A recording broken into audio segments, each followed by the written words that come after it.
Hold Me in the Dark. Chapter 1. Sunless Days. Asami. The stars were different here, Asami realized. A lifetime ago, when she was a motherless child with a busy father and too much time on her hands, Asami made a hobby of stargazing. One of the first projects she ever undertook on her own was a simple telescope mounted on a tripod beside her bedroom window.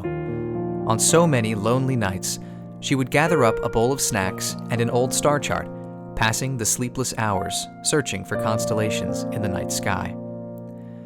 Something about the activity was almost communal. She felt a sense of belonging, knowing that, just as she would watch the stars from her lonely little window, so many hundreds, thousands, millions of people around the world and throughout history watched the same sky as she did. There was a comfort in that, distant as it was. The sky she had grown up with was nowhere to be found here at the South Pole. On one hand, the hopelessly nerdy documentarian in her was thrilled at the idea. A whole new sky to learn about? Of course that was a good thing. Some nights, as she watched the stars swirl and shimmer overhead, she felt like a little girl again, and all the pain and horror of recent memories fell away to the back of her mind. On the other hand, she really wished she had some familiar comforts. Shifting beneath the sealskin covers of the guest bed, Asami turned away from the window. She would have plenty of time to watch the stars later, especially considering how long the nights were these days. When she had first arrived here with Korra, the late summer nights were barely dimmer than dusk. The moon hid for days at a time, while the sun danced and swayed in circles around the sky, occasionally dipping just below the mountainous horizon. Now, not even 3 months later, the sun and moon had traded places, and the whole world seemed to have fallen into hibernation. If nothing else, it meant Korra had plenty of time to sleep, although it wasn't like she spent much time out of her room anyway. In the dark, Asami shut her eyes and frowned. Silver linings were getting harder and harder to come by. She sat up in bed and stretched. If she wasn't going to get any more sleep tonight, or today, it might have been well into the morning for all she knew, then she may as well make herself useful. Throwing on a jacket, she made her way out of the guest room and down the hall. By now, Korra's parents' home was familiar enough for Asami to navigate without a light. She moved toward the living room, intent on folding some laundry or doing whatever other tasks she could find to keep herself busy, but a familiar sound made her stop.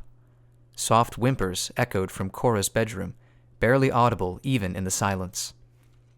Without so much as a thought, Asami rushed back down the hall to her friend's room. She opened the door as quietly as she could, a habit she developed initially to avoid waking Naga, although now Korra's polar bear dog slept in her parents' room. Apparently, Naga kept trying to crawl into the bed with her, which was a lot less cute when Korra couldn't scoot herself over to make room. Stepping inside, Asami found what she had expected. Lying supine on her bed, Korra tensed and twitched in her sleep, her breaths coming and going in sharp, ragged little gasps. Her blanket had been partially thrown off in the night, and at her sides, her hands grasped stiffly at the sheets, clenching and unclenching as much as they could, given how weak her grip had become. All Asami could do was watch. Seeing Korra like this was never easy, but beyond that, what was she supposed to do anyway? When they had first arrived, Katara told her that sleep was of the utmost importance to Korra's recovery. Her body needed time to repair and refresh itself. Even restless sleep was better than no sleep at all. That didn't make it any easier to just stand in the doorway, gawking like an idiot.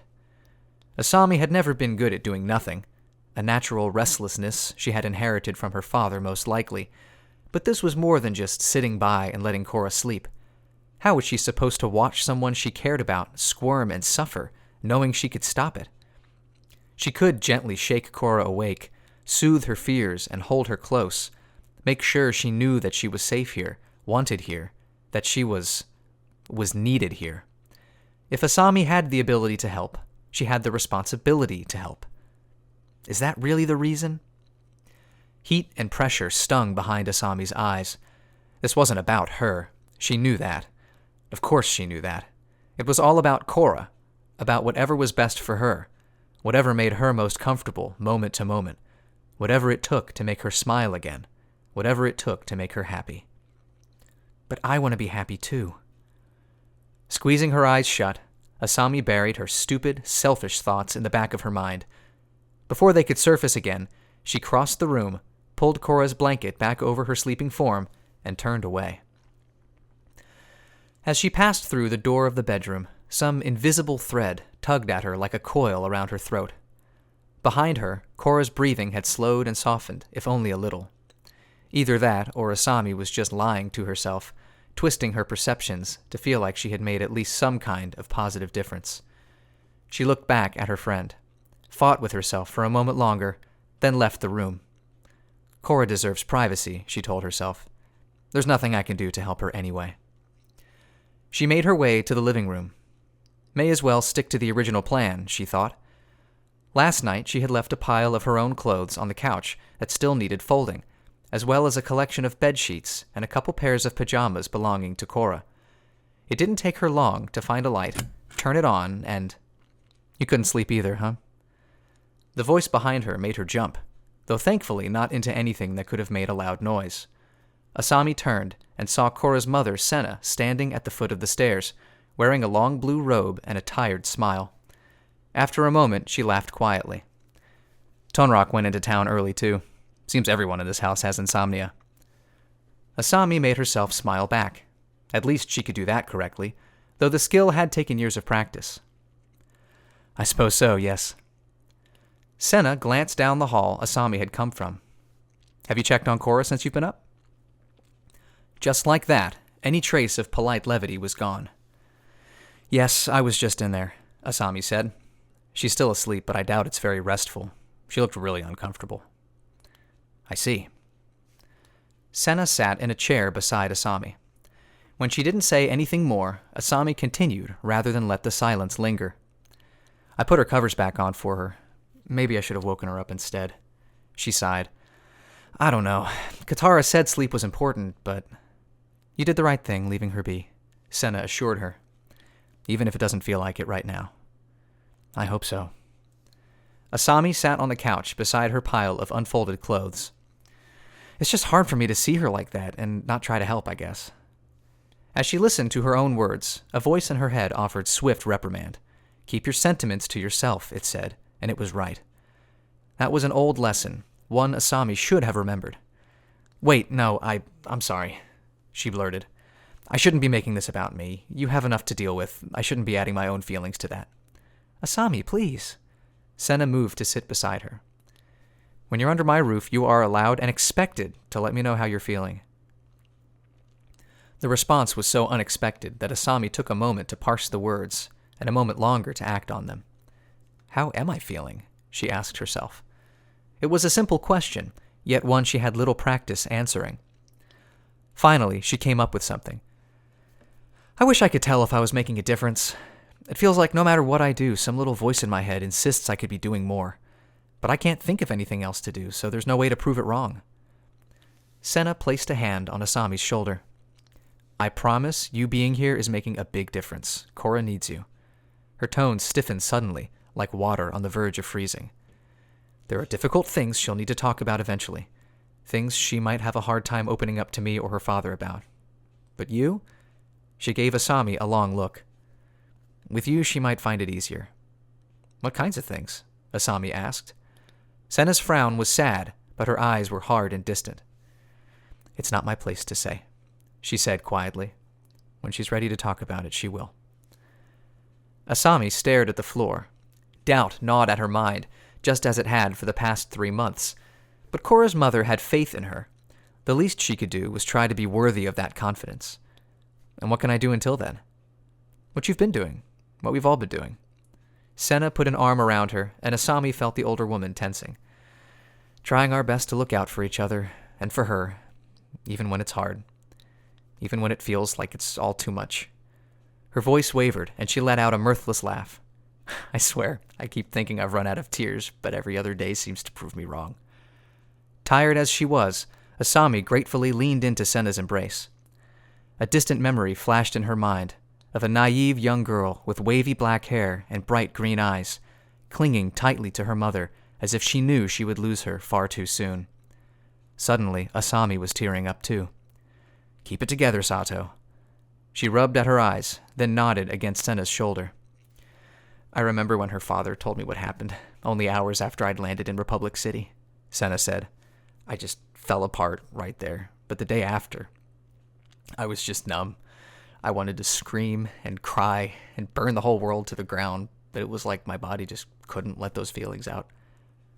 Again, Asami thought of a little black-haired girl, silent and compliant for so long, a graveyard of buried grief. "I felt that way a lot growing up," she admitted. "It's such an awful feeling. If I couldn't cry about something painful, it was like my body was telling me that whatever I was sad about wasn't even that bad."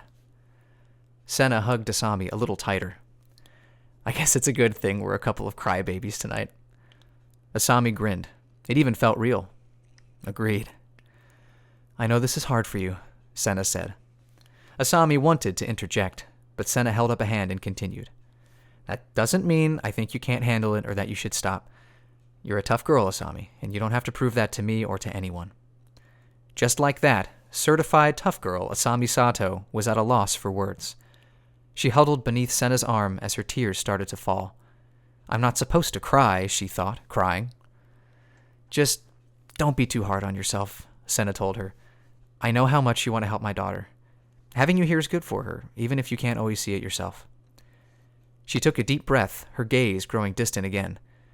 "And when she's ready to face the worst of it, she's going to lean on you most of all, and it'll make all the difference in the world."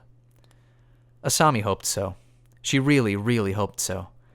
That would be the closest thing to a happy ending that could possibly come out of this endless stream of horrors. She hugged Senna tightly. Somewhere in the recesses of her mind, the little black-haired girl felt a bit warmer. "Leave the chores to me, okay?" Senna smiled at Asami as she sat up. "If you're not going back to sleep anytime soon, how about you go keep Korra company?" "Okay," Asami said. She wiped the tears from her eyes, rose from the couch, and dared to give Senna another quick hug. For a long moment, Senna held her in silence. Finally, she said, "Go on. She'll need you when she wakes up." It didn't take Asami long to retrieve the sealskin blanket from the guest room. With it in hand, she returned to Korra's bedroom, silently making her way inside. After laying the blanket out on the floor, she crossed the room and knelt by her best friend's side. For a time, she just watched Korra breathe, in and out, in and out. She seemed calmer now, at least as far as Asami could tell. She was motionless, aside from the steady rise and fall of her chest, and her hands were relaxed at her sides. Dark, messy hair framed her face, and her lips were slightly parted, sighing softly with every exhale. Whatever the nightmares haunting her earlier in the night had been, Korra seemed to have beaten them back, if only for the moment. Asami's heart swelled at the sight. Even battered and bedridden, with numbed fingers and unfeeling legs, Korra was still the strongest person she knew. After a stretch, she sat down on the blanket with her back against the wall so she could watch Korra for any signs of distress. The sound of slow breathing filled the silence, and Asami glanced out the window at the night sky, unfamiliar as it was. No matter what Korra needed, Asami would be there for her. And maybe someday, if she waited long enough, what Asami Sato wanted and what Korra needed from her wouldn't be so far apart anymore.